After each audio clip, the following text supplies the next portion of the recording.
Uttar Pradesh police भर्ती सन 2015, सन 2018, सन 2018 B. समस्त भावी सिपाहियों को मेरा जय हिंद, नमस्कार।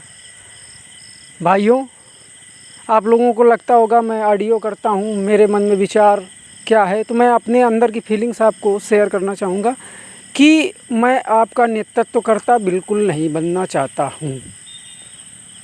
ये बात आप एकदम स्पष्ट रूप से समझिए।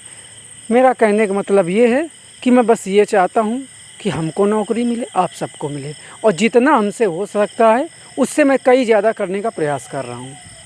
मैं पिछले 3 दिनों से इलाहाबाद में हूँ और कई बुद्धिजीवी लोगों से मिलके अपने केस को लेकर विचार विमर्श कर रहा हूँ, और हमें अपने केस को लेकर के एक बहुत अहम कड़ी मिली हुई है।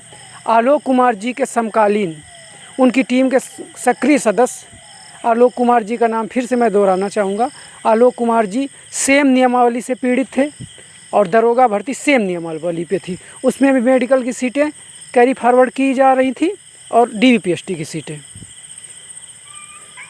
तो उस विषय में उन्होंने हाई कोर्ट को लेकर उन्होंने कुछ टिप्पणी की, दरोगा जी ने। उनके टच में मैं ऑलरेडी हूँ। पुलिस कॉलोनी में इस समय मैं रह रहा हूँ, हमारे कोई रिलेटिव हैं। तो हमें बता रहे थे कि आप लोगों का सुप्रीम कोर्ट से 100% होगा।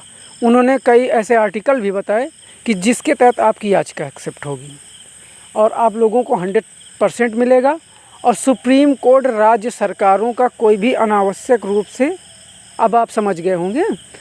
तो ये सब चीज़ें हैं भाई, और ऑडियो हमें इस वजह से करना पड़ रहा है कि आप लोग संतुष्ट हों, ज़्यादा भड़बड़ाएं नहीं, क्योंकि हम भी आपकी तरह का अभ्यर्थी हैं, हम भी भड़बड़ाते हैं, हम भी परेशान होते हैं कि अब आगे क्या होगा क्या नहीं होगा।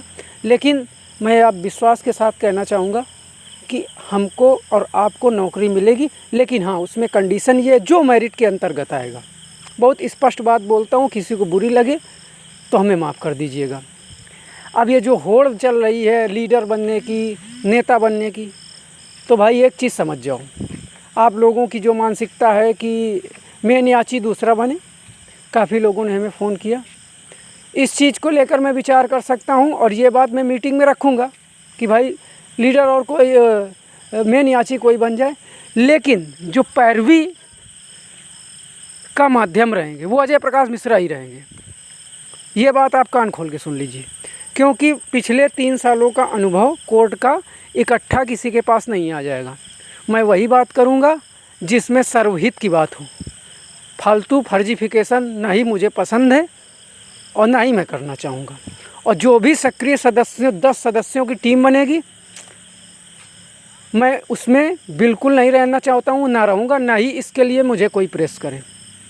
मैं सिर्फ इस भर्ती पे जिस तरह पिछले 3 सालों से नज़र रख रहा हूँ, भाई मेरी किसी से जाति दुश्मनी कोई नहीं है, ठीक, लेकिन जो इस भर्ती के लिए अच्छा कार्य करेगा मैं उसके साथ रहूँगा, और हमें कहीं लगेगा कि यहाँ गलत हो रहा है तो मैं सार्वजनिक रूप से आवाज़ उठाऊँगा। जो भी अभ्यर्थी हमें फ़ोन करता है, आप रिकॉर्ड करिए, कुछ भी करिए, जो भी बात बोलता हूँ डंके की चोट पे, मुझे किसी का डर नहीं है। जो सत्यता होगी मैं वो आप लोगों को बताऊँगा। तो मैं एक चीज़ विश्वास के साथ कहना चाह रहा हूँ कि नौकरी मिलनी तय है। अगर आपको हमारी बातों पर विश्वास हो, मैं भगवान नहीं हूँ, ठीक, लेकिन मैं इस वजह से बोल रहा हूँ कि आप लोगों से हमें किसी चीज़ का अपेक्षा नहीं है। आप समझ रहे होंगे उस चीज़ को। तो आप धैर्य बना के रखिए और अनावश्यक रूप से मन में विचार ना लाइए कि हम आगे जाके पिटीशन दायर करेंगे, ये वो, कि हम इस मुद्दे पे लड़ेंगे, उस मुद्दे पे लड़ेंगे। भाई आपको ऑर्डर कॉपी वही चैलेंज करनी पड़ेगी। मुद्दा आप कोई भी रख सकते। अगर आप गलत मुद्दा रख के हाई कोर्ट में पहुँचे तो हमारी याचिका खारिज हो सकती है, और खारिज हुई तो भविष्य वहीं से ख़त्म। तो मेरा कहने का यही मतलब है कि आप लोग धैर्य बनाइए, और ये जो आप लोगों की होड़ चल रही है मेन पिटिशनर वाली, उस पर भी हम बात रखेंगे, इसमें हम सहमत हैं। लेकिन और रही बात पैसों की, पैसों के मामले में ना ही हम किसी से कोई बात करेंगे, ना इसके बारे में चर्चा करेंगे। आप लोग पूछते हैं कि कितना पैसा लगेगा, भैया क्या लगेगा। एक चीज़ तय है कि हाई कोर्ट से ज़्यादा पैसा सुप्रीम कोर्ट में लगेगा, पर हेयरिंग वहाँ पैसा लगता है। यहाँ ठेका मान के चलो, आप ठेका नहीं समझ रहे होंगे, कॉन्ट्रैक्ट के तौर पे वकील किए जाते हैं, वहाँ पर हेयरिंग पैसा लगता है। तो आप रही बात अब रही बात भाई कि इस पहले हम लोग ज़्यादा लोग थे, अब शायद कुछ लोग ऐसे हों हमारे पेटिशनर जो कम नंबर वाले हों, उनको हमारी बात बुरा लगे और हम उनसे किसी एक भाई से 1 रुपया अगर कोई ले रहा है तो ये गलत बात है। मेरी बात समझना भाई लोग, हैं? तो ये गलत बात है और आप सबको बढ़ चढ़ के हर एक चीज़ में सहयोग देना पड़ेगा। कितना सहयोग देना, क्या सहयोग देना, वो 10 सदस्यीय टीम तय करेगी। इससे मेरा कोई मतलब नहीं। बस भर्ती में जहाँ लापरवाही होगी मैं वहाँ आवाज़ उठाऊँगा और नेतृत्व करता अजय प्रकाश मिश्रा ही रहेंगे। मैं आपको साफ साफ बता दे रहा हूँ। टीम में आप रहिए, सब लोग रहिए। अगर अजय प्रकाश मिश्रा गलत करें आप आवाज़ उठाइए। अगर आपकी हिम्मत नहीं पड़ रही तो मैं उसके लिए खड़ा हूँ। मेरी किसी से जाति दुश्मनी नहीं है, बस मेरा पर्पस ये है कि भर्ती पूरी हो। धन्यवाद। जय हिंद।